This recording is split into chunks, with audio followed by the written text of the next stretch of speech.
الله الله الله وصلوا صلوا على حبيب الله.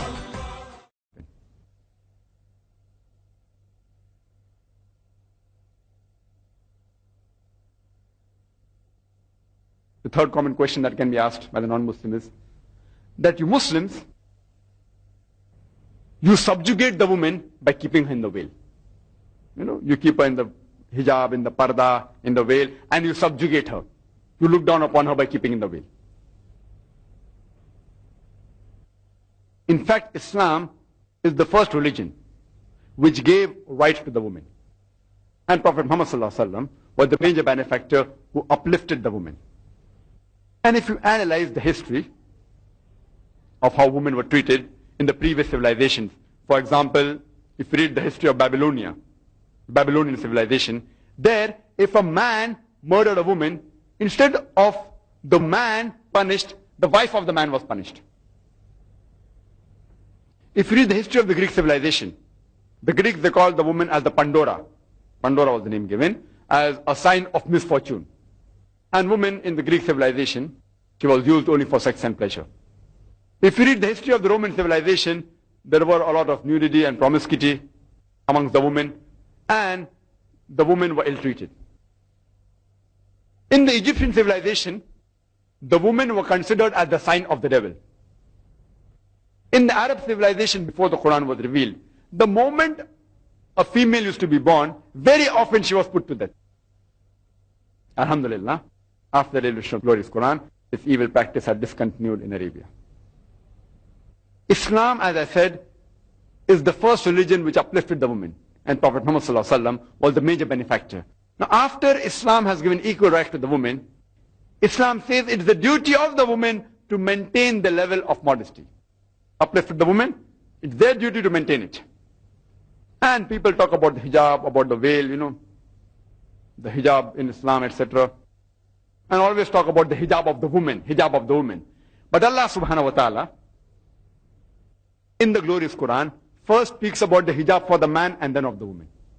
If you read the Quran, Quran says in Surah Nur, chapter number 24, verse number 30, that say to the believing man that he should lower his gaze and guard his modesty.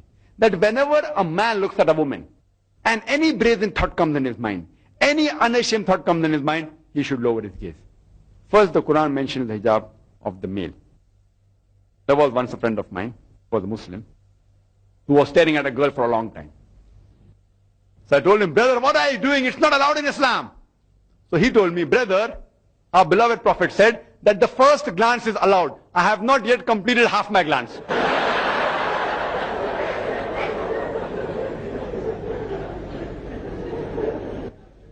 What did the Prophet mean when he said that the first glance is allowed?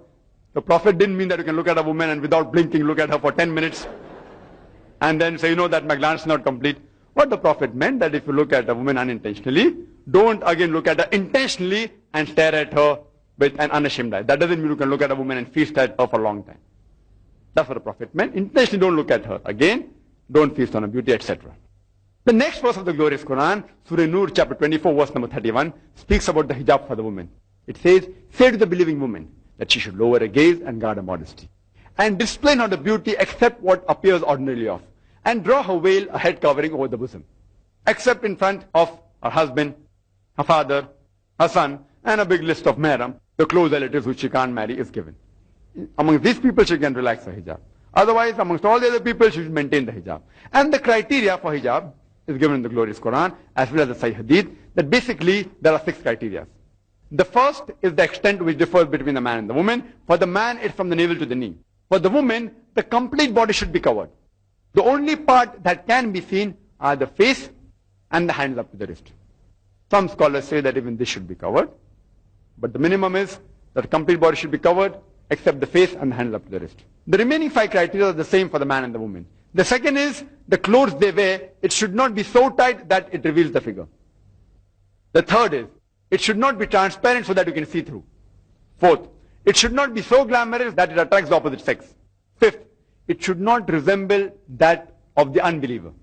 You cannot wear clothes that resemble, which are signs, which are identity of unbelievers, like cross, sign of Christianity, Om, sign of Hinduism. And the last is, you should not wear clothes that which resemble the opposite sex. You know, you have in the Western country, people wearing one earring, you know. Men wearing one earring. It has certain indication, one earring. All this is not allowed in Islam. And the reason for hijab for the woman has been described in the glorious Quran in Surah Ahzab, chapter number 33, verse number 59, which says, O Prophet, tell your wives and the believing women that when they go abroad, they should put on the cloak so that they shall be recognized and it will prevent them from being molested. The Quran says that hijab has been prescribed for the women so that they shall be recognized and it will prevent them from being molested. I want to ask you a question. Let's suppose there are two sisters who are twins and who are equally beautiful, they're very beautiful, and they're walking down the streets of Singapore. One is wearing the Islamic hijab, complete body covered, except the face and the hands up to the wrist. And the second sister, she's wearing the Western clothes, the skirt or the mini. And when they're walking down the streets of Singapore, around the corner, there is a hooligan. There's a ruffian who's waiting for a catch, who's going to tease a girl. I'm asking a question, which girl will he tease?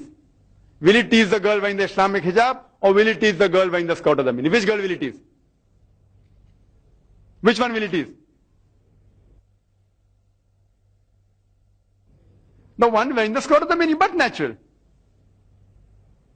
So Quran rightly says that hijab has been prescribed so that it will prevent them from being molested.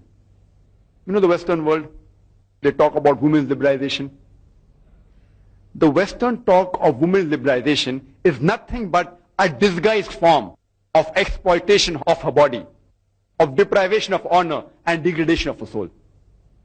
The Western society, claiming to uplift the woman, have actually degraded her to the status of a concubine, of a mistresses, of society butterflies, which are mere tools in the hands of sex marketers and pleasure seekers, which are hidden behind the colorful screen of art and culture. Islam has uplifted the woman. And I said, it's their duty to maintain their status. That's the reason that Islam prescribes hijab, to maintain the modesty of the woman, not to degrade or to subjugate her.